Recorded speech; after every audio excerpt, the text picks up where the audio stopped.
There are many, many wet eyes I'm looking at right now. If I wasn't about to speak, I would be too. So I'm so happy to be here with you all today. And I am humbled by your resilience and your bravery and your fortitude.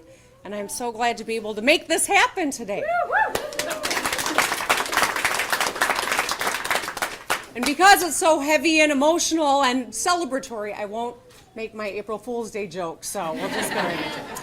Today I'm going to sign the Michigan Family Protection Act. It is a package of common sense, long overdue changes to remove criminal prohibitions on surrogacy. It's to protect families born by IVF and to ensure LGBTQ plus parents are treated equally. A lot of people worked hard to make this day possible. Representative Steckloff, one of the sponsors of the Family Protection Act. She has laid her soul bare to make this a better place for other people. My partners in the legislature who are working to make Michigan a better place to start a family, many of whom are here today, I thank you for your work.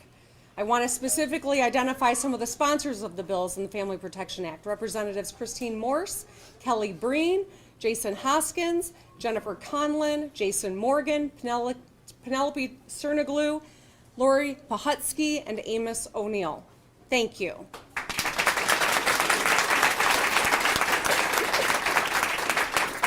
The Michigan Family Protection Act supports parents and guarantees every child is treated equally and protected under the law.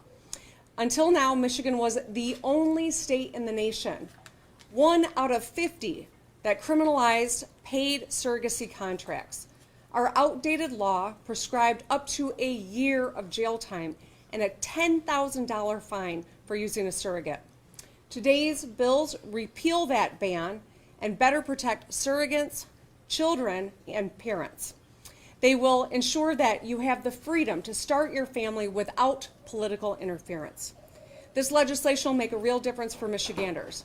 One story that sticks out, Tammy Myers from Grand Rapids fought a long legal battle to adopt her biological twin children who were born via surrogacy in 2021. She testified how she had a hard time establishing custody because her children were both born premature and through a surrogate. Although she did eventually get custody, the trauma stays with her. I mean, can you imagine not being able to have your name on your child's birth certificate, not being able to put them on your health insurance? Can you imagine holding your child and being told that child's not legally yours? It's wrong. And today, for her and so many others, we're going to be making it right. And I thank you for telling your story.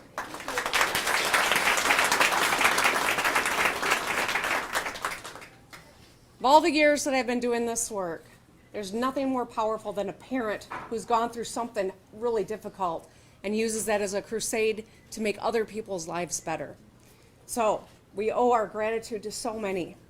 It's worth talking about how we got here and why we're acting proactively to protect surrogacy, IVF, and reproductive health care.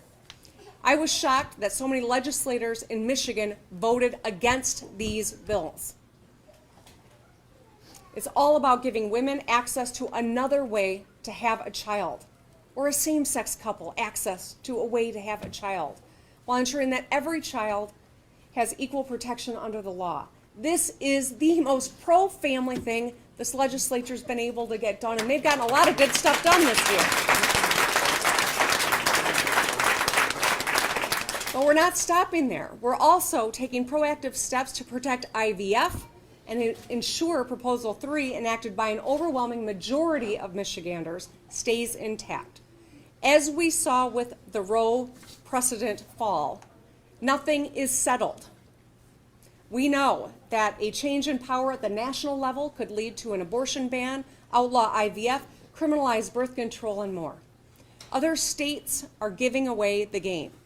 Extreme politicians are putting themselves in your doctor's office between private discussions that should be left to you and your family. And in the years since the overturn of Roe, they've gotten bolder. In Texas, lawmakers banned abortions and 0 exceptions for rape or incest. Earlier this month, Arizona blocked a proposal to protect birth control.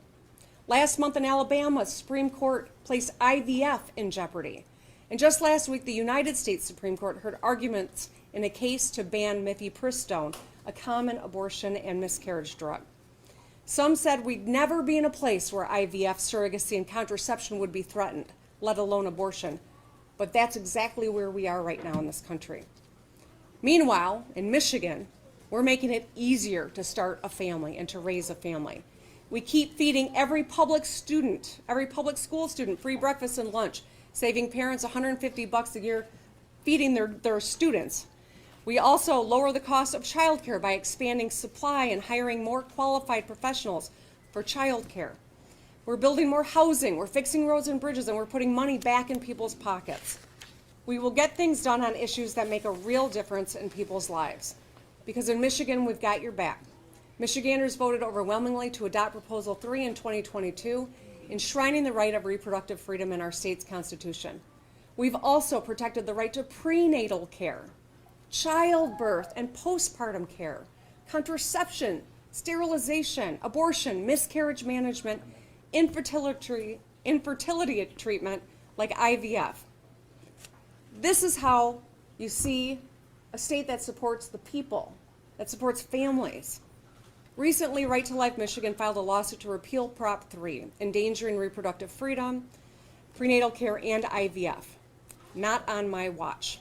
I took swift action, filing a motion to dismiss their lawsuit.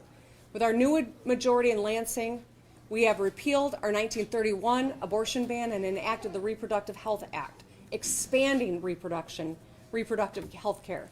And we're here today signing the Family Protection Act. We know decisions about if, when, and how to have a child should be left to you and your doctor and your family. No one else. So we will stay vigilant to protect the hard-fought progress that we have made. Those who want to strip away our rights and our freedoms will not rest, and neither will we. I am thrilled to be here to sign these bills into law, and I want to thank the 2 Republican legislators that voted for these.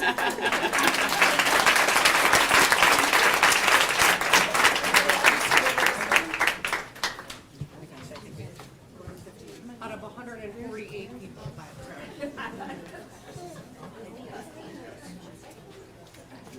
right, what time did you say? 1:15.